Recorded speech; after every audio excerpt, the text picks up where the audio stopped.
2, 1. And welcome back, everybody, for another CBC podcast. As I promised you last week, we would be back to normal, except this week, Shay is not here because we're actually recording a day early. So if something drops on Wednesday and we're not covering it, it's because we're recording this on Tuesday. Just so you guys know, because most of you know we do it on Wednesday, and it's usually on Twitch as well. So just so you know that, in case there's any discrepancies, I guess is the best way to put it, I guess. It's been a while since we pre-recorded as well. Yeah, it usually just goes straight up there, and then I just put it up online the next day on YouTube, and then Fridays or Saturdays, depends on when on, iTunes and all that junk for everybody. Depends on how long they take to process it. But hopefully you guys enjoyed this week's show. We got a few topics here for you, and since we are a day early, we're a topic short, but don't let that stop you from enjoying what will be a good show. Fun fact. Fun fact, we're not actually. Oh, true. No, we have all 5. We do have 5. I separated that. Never mind. We'll talk about that in a little bit. As always, this is your host, Armin. You guys can find me at Arminies and at Comic Bookcast. And I'm here with Mitch.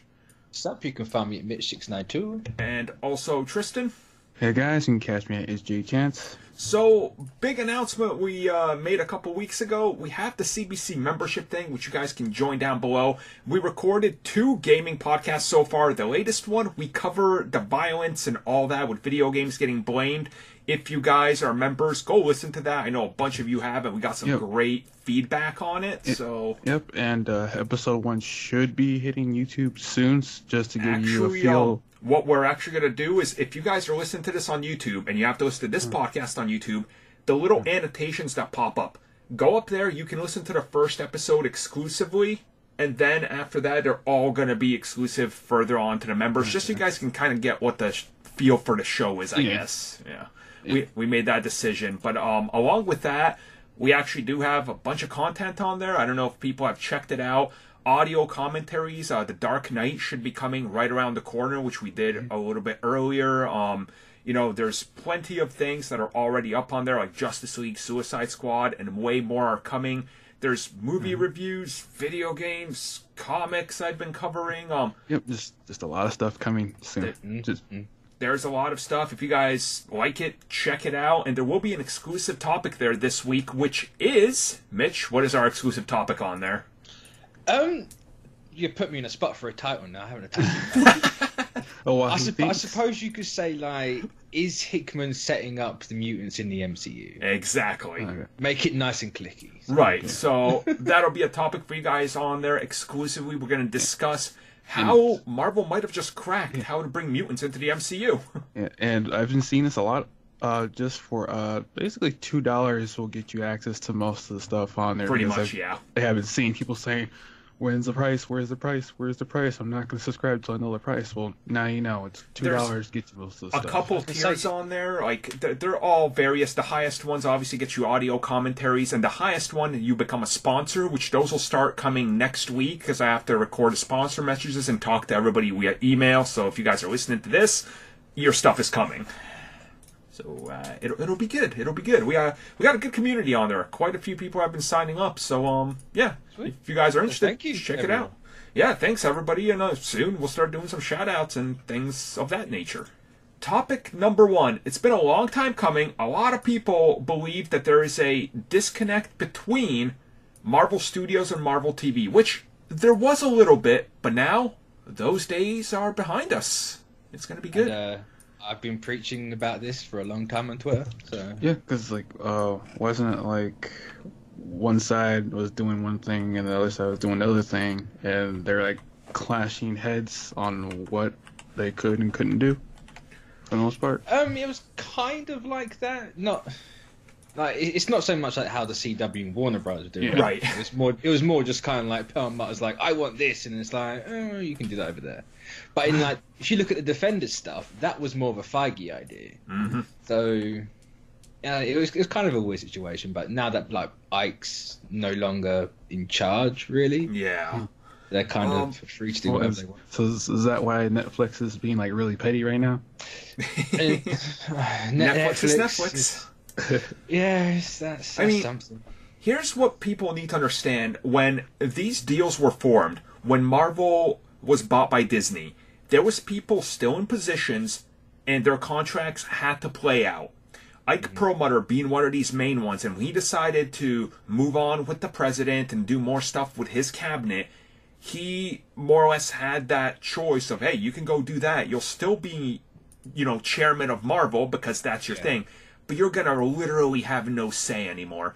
This is where Kevin Feige, right around Age of Ultron, came in there and was like, look, if he stays, I'm leaving because he's cutting me off on every corner. That's why you didn't have female action figures. That's why females couldn't be stars of MCU things, because Perlmutter was against it. And when he got the boot, things were already changing with Marvel. With, Kevin Feige couldn't sit down and talk to the Marvel TV guys because they had this giant contract with Netflix that was, like, in turn, part of Perlmutter and Bob Iger agreeing to it. So now those days are gone, so they can actually sit down and start working together. And if you read that new interview with Jeff Loeb, he makes it very clear that, yeah, I'm back in the fold now. Like, this is happening, like. And it makes sense. Like, why would you want the two separate forever? Yeah, like, come on. So, like, everyone going like, oh, nothing's canon. It's like, no, it's all canon. It's just like you're probably gonna get a bit more crossover and connectivity. It's just they just have to reconfigure everything, make sure everything fits into all the right pieces. Everything fits in already. Like I know Shield for one used to get the scripts for movies like a few months out, so they never trod on their toes. With the Netflix stuff, they took precautions to never like really step on anything. Yeah, well, the Netflix deal was weird too because the contract that they had to bend over backwards and give to Netflix so they could test the waters was 100% in Netflix's favor, and that was kind of the disadvantage. But it had to be done, Like that was, it was. It's an unfortunate sacrifice that had to be made. It was, but what you start to understand now is you look at it, and Loeb even confirmed Marvel TV is part of the Disney family, and we're on Disney Plus. They're going to be making shows hand in hand for Disney Plus, like.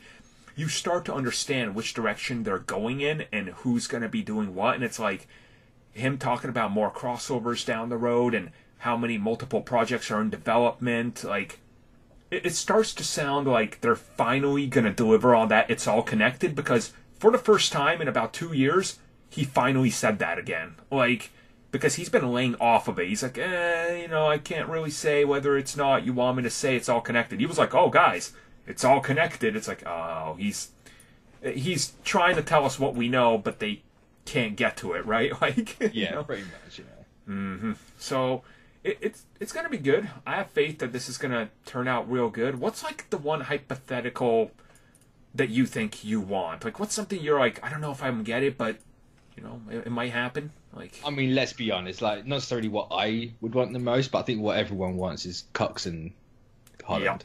Yep. Yeah. So hopefully they can get him out of Netflix before Spider-Man done shooting, but we'll have to wait and see on that one. I don't necessarily. I suppose now it would be like Blade and the Hulu shows, because there's no way you can keep like the Spirits Avengers stuff and Blade separate. Right. Nope. So like they're gonna have to do something there. Yeah. To me, that's the one where you're like, this is like the one that makes sense to me, and Blade not being connected to those guys where he's literally a part of them, that is it's a mistake. It is. It can't work that way. Like, no. There is that approach to it, but to me it's like I want, and I wouldn't be surprised if by the time we get the second season of Falcon and Winter Soldier, I wouldn't be surprised if there's something in New York and you could see Charlie Cox pop up there as Daredevil. Weave him into that story. Like, yeah. I think that could really work. Like, it's like, hey, if some weird plot happens or they're framed again, they need a lawyer. Well, we got this guy and he's freed up from his contract now, so. I think it all depends on Moon Knight.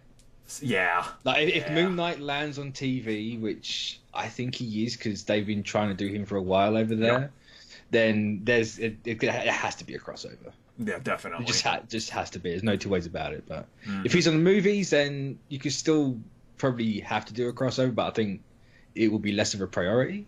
I think the way Disney is pushing Disney Plus now, and the way they're going to offer you, hey, you sign up for Disney Plus, check it out. $5 extra, everything on Hulu.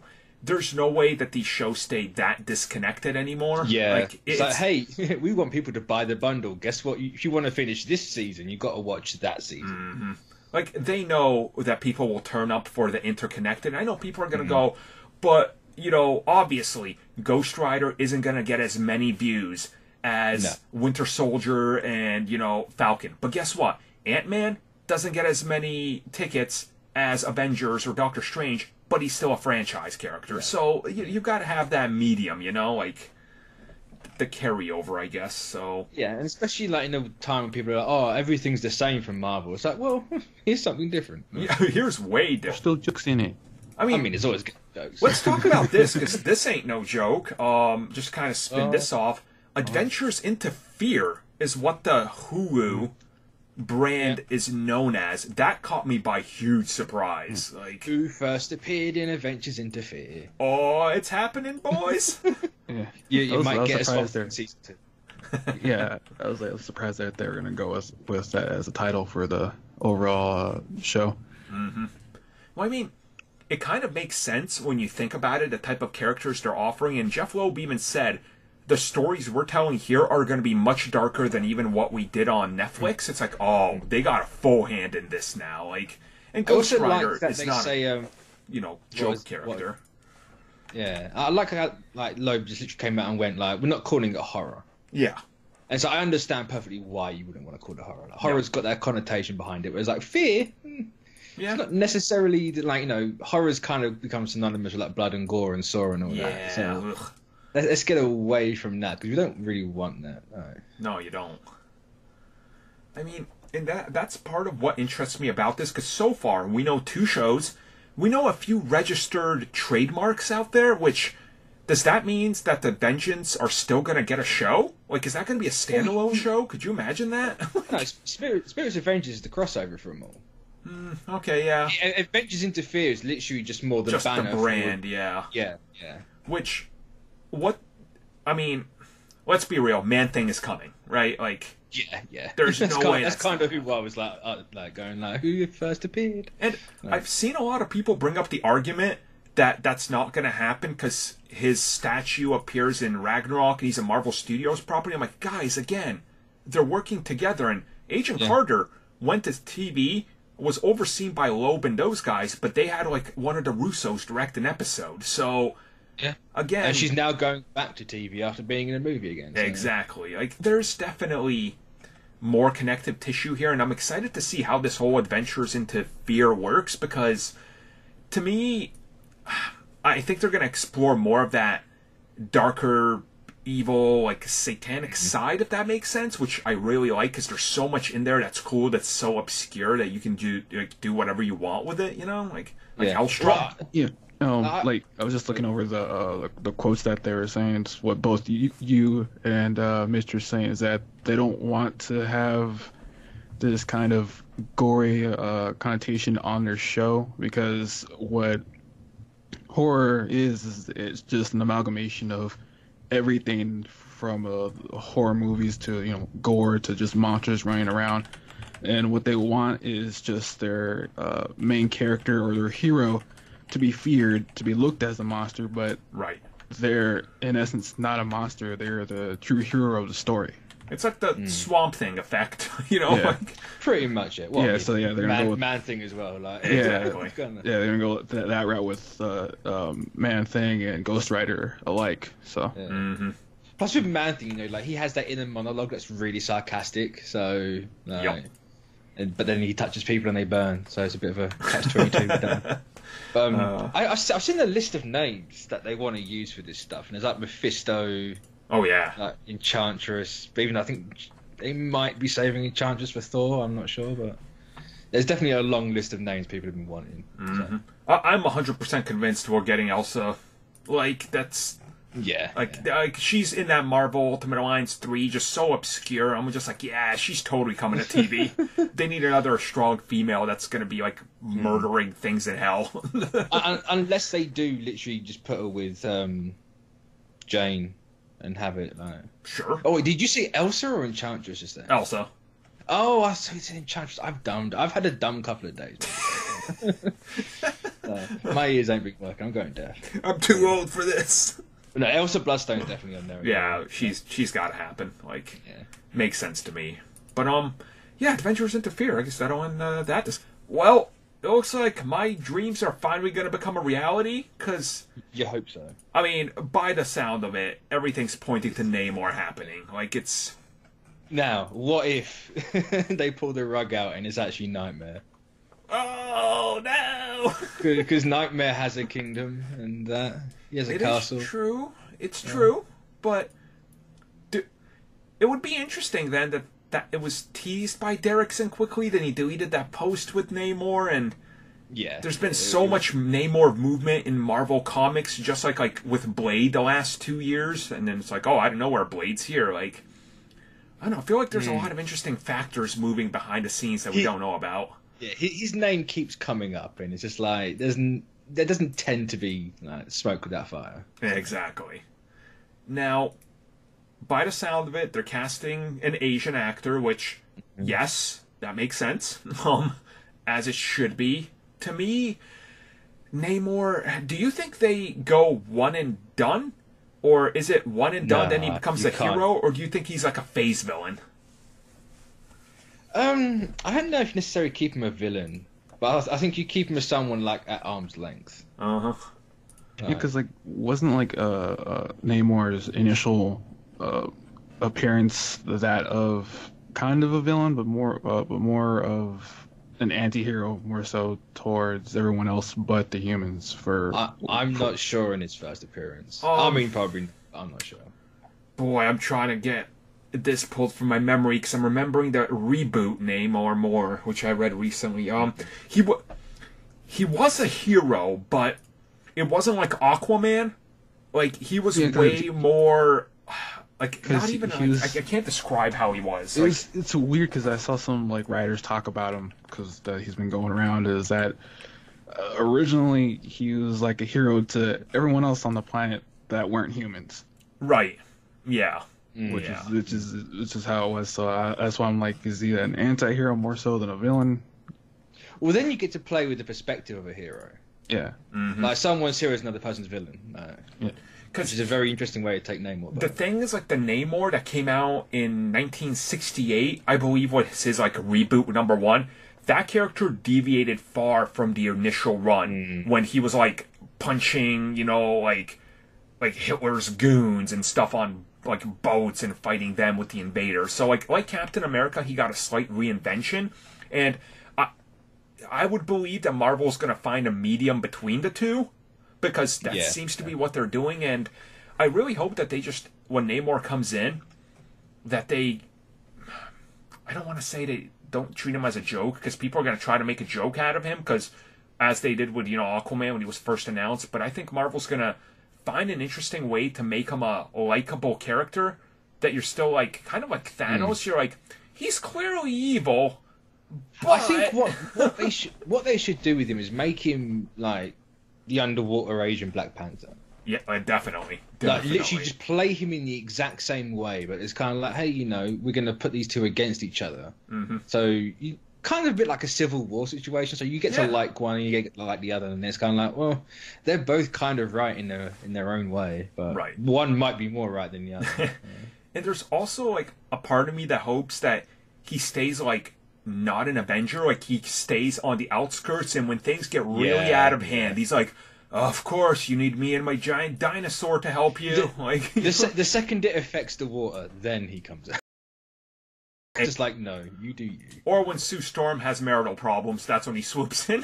I mean, if Sue Storm, like, he's just going to be after her 24/7. She can sit in the toilet, and he's like, hey, what you doing there?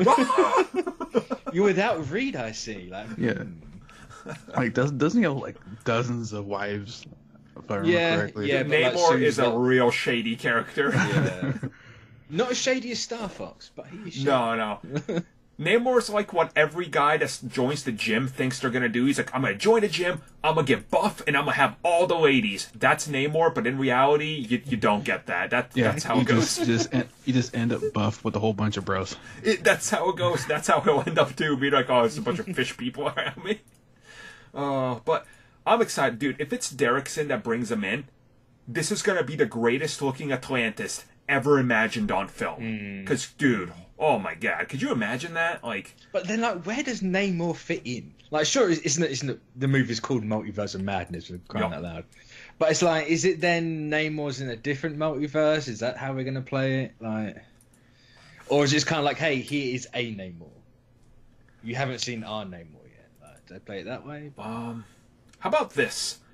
There is some sort of MacGuffin that they're going to put in this movie that's not an Infinity Stone, and it ties to ancient Atlantis, and Doctor Strange is like, wait, we had a sanctum in Atlantis? They're like, oh yeah. You didn't know? So we could, like, steal the name of a boat and call it the Marian Star? That was where I'm going. They could tie back to the, tie that back all the way to Winter Soldier with the Lemurian Star. Yeah. And it ties into Eternals and the Deviants, because the Deviants were the people that sunk and became Atlanteans. So. Exactly. So I think they could place the pieces there, and who knows, maybe Eternals even mentions it? Like, how about the Underwater Kingdom? Honestly, like, I think Eternals has to mention it. Yeah. Because they've said the Deviants are the villains, and there's only one way the Deviants kind of tend to go on Earth, and that's sinking. Yep. But oh, man. We'll see. That's going to have to set up a lot of stuff, that movie. Luckily, Marvel can do it. They know they can, and we know they can. So, we'll see how that... Next up, Disney has to pick up the pieces with those Fox, like, leftovers, and one of them is New Mutants, which apparently they don't like. Which, I mean, after Dark Phoenix and losing, like, what was it, like 170 million or something like that? Like, I'm not sure if that's the exact number or not. I could put that right out my backside. But it's like, you wouldn't want to release it. No. I'd be like, yeah, nah, sorry. I mean, it's not going to make money. That's the problem. No. And having to invest more into reshoots, which they probably don't want to do. Like, I can tell you somewhere right now. Especially not now. Not now, exactly. Like, oh, it's such a shame. Like, they need to just dump this movie on Hulu or Disney Plus or something. Like, it wasting a theater spot where you know it's going to impact your bottom line is, I get it. It's going to hurt you, but it's going to hurt you more if you have another write-off that's $120 million. Like, that's... Especially in a year where they're, like, losing nearly $1 billion. Right. It's a tactical billion, but I don't think they're going to be profitable again until, like, 2024. So, do you really want to put something out like that? And do you really want to go your first investors call after the fiscal quarter ends in March? You had, Disney Plus launch. You just put Endgame and Captain Marvel under exclusively. You're announcing new shows. And then you go, so guess what? That Fox property tanked us some more. Check out the major hit we took on stocks again. Like, that's such a hard sell, and I understand investors are going to be like, no, put it out there because we can get some money, put more money into it. But they need to listen to the guys running Marvel Studios that are like, guys, this is going to hurt the brand some more. Like, in the long run, we need to take this hit. And it's unfortunate. Especially when you've got, like, Dark Phoenix right there. You can go, look, this is the reason why it's not going to work. Like, this lost that much money. Like, you're going to take a hit yourselves anyway because you put money into it. We're not going to ask you to spend more on this to get nothing back. So, here's the only way this movie will make money in the box office. And I'm telling you this right now, and it would have to be a radical change that starts production soon. You greenlight another $50 million reshoot. You add Deadpool in there. You get one of the Russo brothers to direct it by themselves, and you add it into the MCU. The only way you're going to make money off this movie. That's the only way. Even then, I don't think you will. It would still be it would still have that bad press behind it. Like, it's.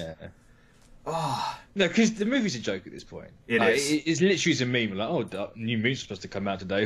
It's like, dude, we've ran that joke 5 times in the last 2 years because that's how much it's been delayed. It's so bad. Here's poor little old me being like, "Hey, it's my most excited one from Fox." And people still wanted to come out on Disney Plus, and I'm like, yeah. There's no way it'd be Disney Plus. It'd be Hulu, if anything. Yeah, they're gonna dump that into Adventures into Fear. Yeah, I mean it'll fit. It will. Like, why not? It's our 2-hour pilot for a thing that's never gonna take off. Take it or leave it. But here's the thing: like that movie's so old now, that actors are gonna have grown out of what they look like. Like Maisie Williams does not look like Maisie Williams from back there. Like de-age them. Oh yeah, More let's money. spend another 75 million de-aging Maisie Williams. Let's go the distance. Dude, if you look at when that movie was shooting and you look at Williams and you look at her now, you're gonna be like, it was literally like into the 4th season of Game of Thrones when they started to shoot that movie. And like the 8th one wrapped up, you're like, oh my god, like what is this? Was it really that long ago? Yeah, it's been that long. It's crazy. Oh, can't. No, I refuse to believe that. I'm actually like outright calling you a liar right now. All right, hold on. I gotta check this out because I remember it was forever ago when it started production. All right, filming. It was 2017. Was it? Oh no, it was what, pre-production? Oh, wait, hold on. I might be wrong actually. Yeah, 10th of July 2017. Yeah. So 3 years by the time it comes out. Oh, wow. It was just over 2 years ago we first learned. Yeah, yeah, it took them 2 years to start. So 2015 they started. So you weren't far off from when they started, but they didn't actually start making the film until 2 years ago. That's kind of crazy. Like, it blows my mind that that's when they started. So that would have been during season 5 to 6 is when they started. Yeah. Jesus, yeah. You were literally like a season now. Oh my god. That is such a time delay. Like, it's ridiculous. Yeah. Like, it's... You kind of see that in things like Stranger Things.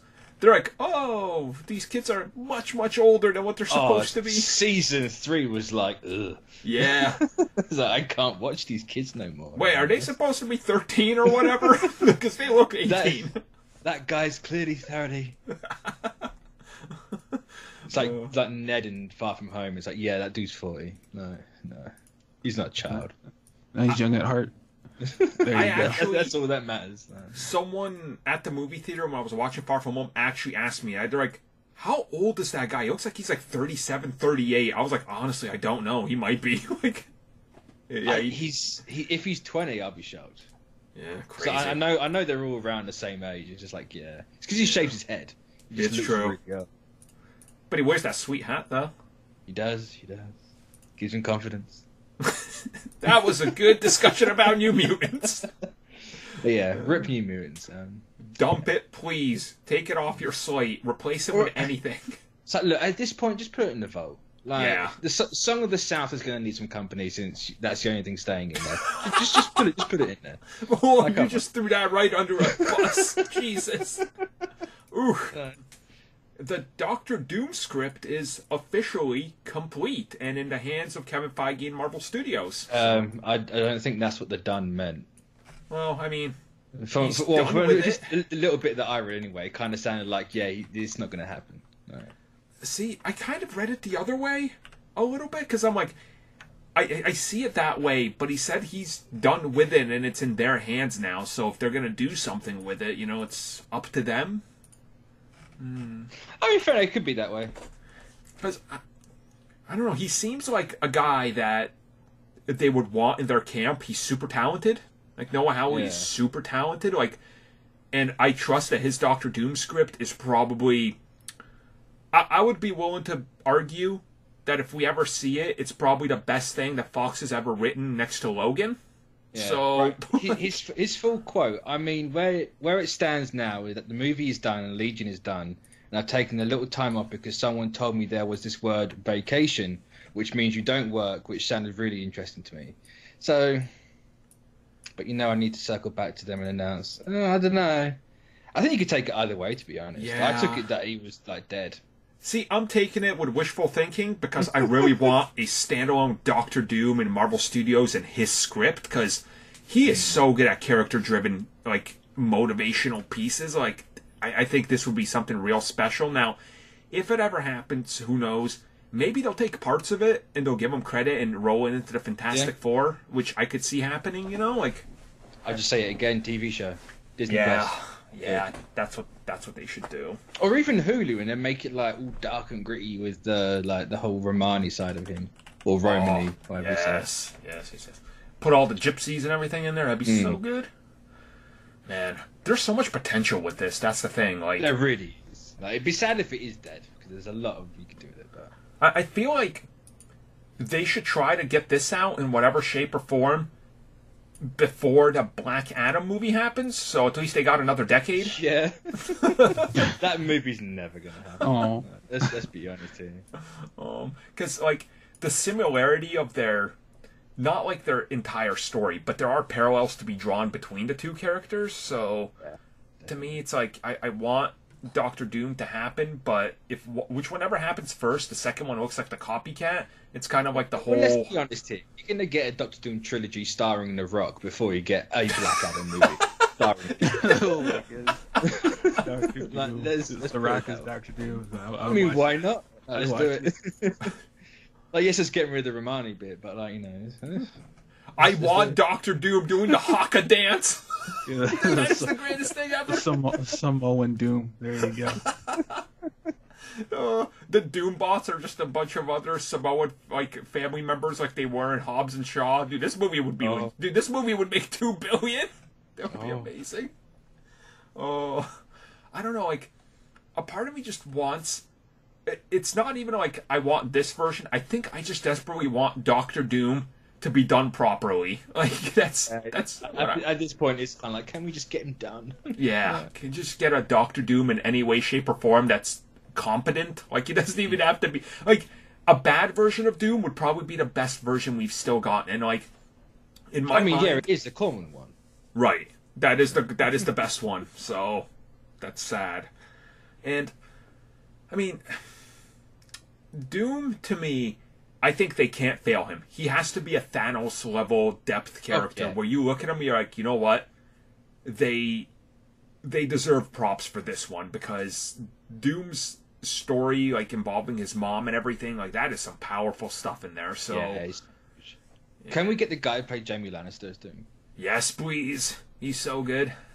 His name's like Nicholas Castor-Waldau. I can never say the last part, so... Like, I always get confused which way around it goes. It's Nicolaja or something like that. Yeah. He would be perfect, honestly. So... Say, who else could play Doom? I have no idea. Hold on, who's in Hollywood? Because they've at least got to be European. And, like, Eastern European. So... Yeah, that is true. No, let's not get another white guy like the 2000 movie did. Oh, please, no.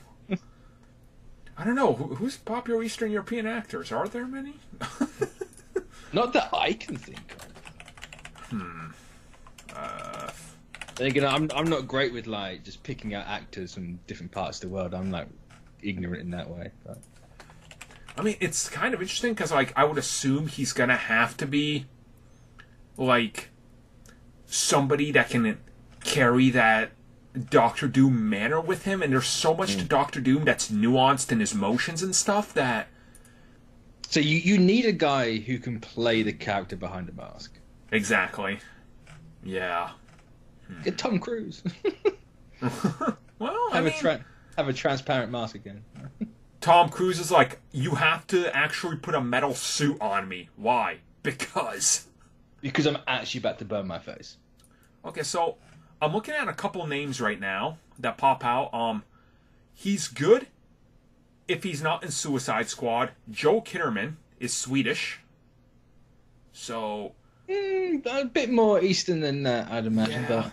So, if we're going more Eastern, I guess, not that far Eastern, but Alexander Skarsgård, he's from Europe. So, he's already got... like, pretty big names attached to him, some big projects and family members, so that could really work for him, I guess. Not bad there, actually. Mads has already been in the MCU. I mean, look, we've got Gemma Chan double dipping. Fact. Who cares if at this point if Mads is like going double dipping? True. So. It wouldn't matter, honestly. Yeah. Like, yeah, I'd be down for that. So, I mean, I just want this to happen. Like, that's... Same. Just give me a Doom. Just give me something. Exactly. Like, And make it sooner rather than later. Soon, exactly. Just get it out there. There's a lot of little Easter eggs we're uncovering in Avengers Endgame. An interesting one that's been discovered is when Nebula's whole, like, profile gets brought up and we see the multiple time periods and all the time periods that have been jumped to. There is one that says 2988. So, which is like, why? That is very interesting.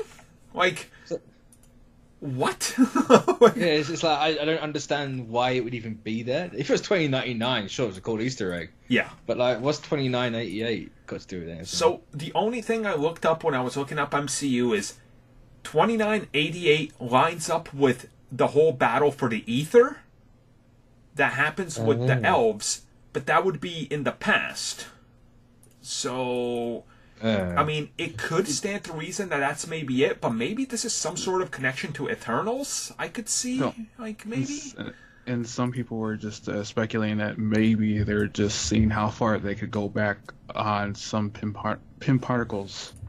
And that's as best as I got, because I checked the Reddit, and there's like multiple theories, and one of the ones that most people kind of agreed on was that they're just testing how far back and how far forward they could go, potentially on, like, you know, a round trip with one vial.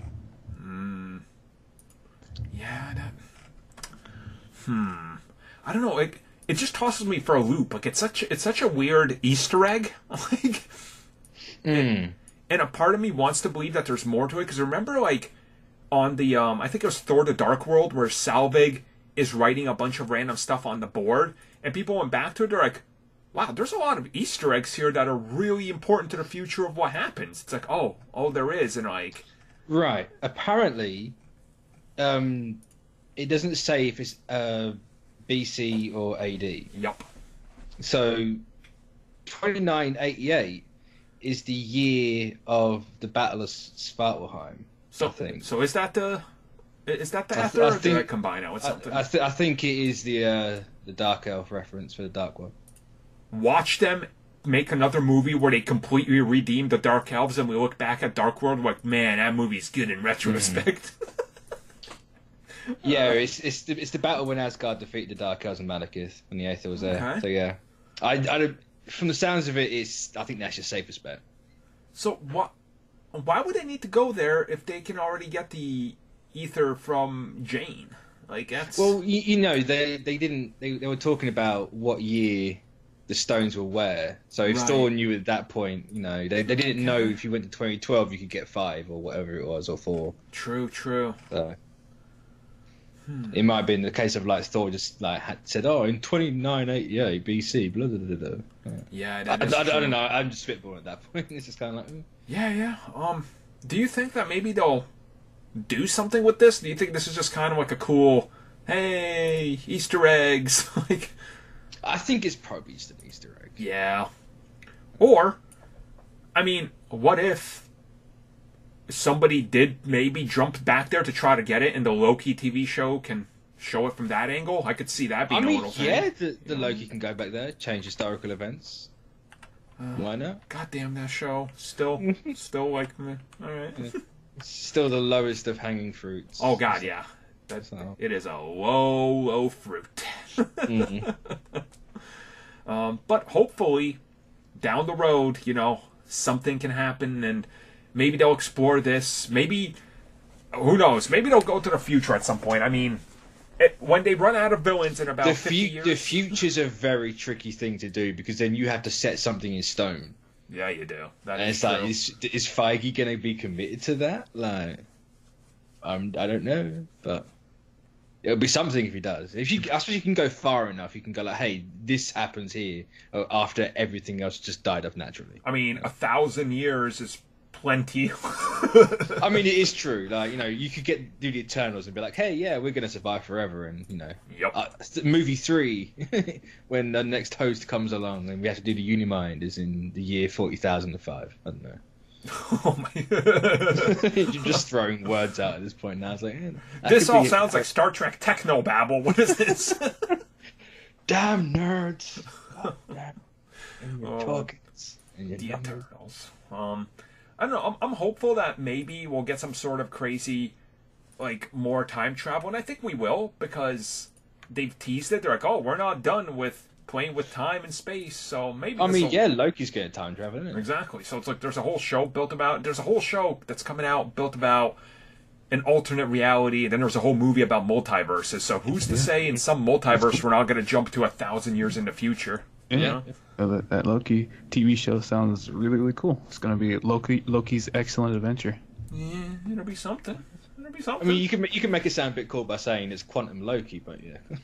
Bill and Ted, awesome. Instead of Don't know what he's talking Quantum about. Don't know what he's talking about. Bill and Ted's awesome. Quantum Loki. I want Scott Bakula in that show. That'll be great. I mean, with Feige and his like sci-fi Easter eggs, I wouldn't be surprised. I actually wouldn't be surprised either. That would probably be something that happens. So you watch, there'll be a good Loki, as opposed to the bad Leaper. And that would be awesome. You'll go with that one. Just be like, oh. That'll be awesome. That has brought us to the end of the show, or at least the main show. So thank you everybody for listening. Hopefully you guys enjoyed the show we have for you. Some 40-ish minutes, and as I said at the beginning of the show, we had to shoot this on a different day, so hopefully nothing big comes out. Slapdash. Oh god, this was like it took 10 minutes to put this together. You guys want to do it now? Okay. It's done. It's happening.